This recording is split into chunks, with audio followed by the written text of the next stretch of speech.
Hi, my name's Carolyn McKenzie Andrews, and I'm the Director of Golf here at Forsgate Country Club. Today I'm going to give you a few tips on how to hit out of wet sand from a greenside bunker. But first I'd like to thank the New Jersey State Golf Association and NJM Insurance Group for the opportunity. Are you ready? Let's dig our feet in.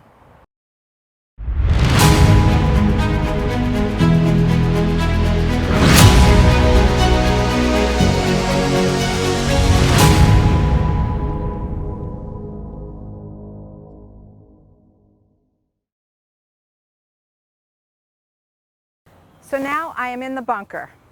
One important thing that I want to make sure that you do when you enter into any bunker at any situation you're in when you're playing golf is feel the ground. Listen to what your feet are telling you.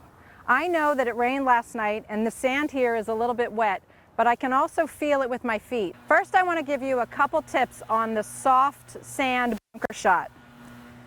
You play the ball more forward in your stance, you open up that club face, and you want to concentrate on hitting behind the ball a few inches.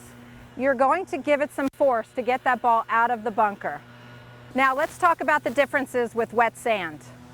First, I think it's important to experiment. When you're out practicing, try different clubs. I like my sand wedge for this particular shot, but I would also suggest trying your gap wedge. You want to get a sand wedge that has a little less bounce. So let's talk about the differences. Now I'm going to set up a little bit more in the middle of my stance. I want to square up the club face slightly. And I'm only going to concentrate on hitting about an inch behind the ball. Dry sand, more forward in your stance. Wet sand, center of your stance. I'm going to concentrate on only an inch behind the ball versus further behind the ball with dry sand. Square up the club face with wet sand. And remember, use a little less force because the ball is going to come out a little bit faster and run it out a little bit more.